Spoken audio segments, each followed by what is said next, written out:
వాళ్ళు ఆలోచన అనే జ్ఞానంతో వాళ్ళు గెలిచారు. మంచిది కాదు, కానీ ప్రార్థన అనేది చాలా ఎవరు చేయలేరమ్మా. గంట కూర్చొని కన్నీరు కారవమ్మా, నీకు 1,00,000 రూపాయలు ఇస్తాం, 1,00,000 రూపాయలు ఇస్తాం అంటే కన్నీళ్ళు వస్తాయా? రావు. ఎన్నైనా చేయగలుగుతాం, యుద్ధాలు చేయగలుగుతాం, ఎన్నైనా చేయగలుగుతాం, కానీ ప్రార్థన అందరూ చేయలేదు. హల్లెలూయా. కొంతమందే ఎవరో ఒక్కళ్ళు ఎక్కడో దోలాడుకోవాలి. అలాంటి వారు మన సీయోను కొండ తల్లి గారు అని చెప్పడానికి ఎటువంటి ఆటంకం లేదు. మా మీ పిల్లలకే కాదు, మీరు తల్లి, మా అందరికీ కూడా నిజంగా మీరు తల్లి.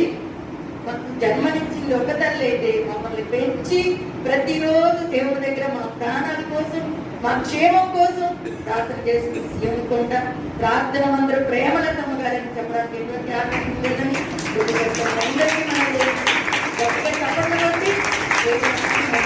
హల్లెలూయా.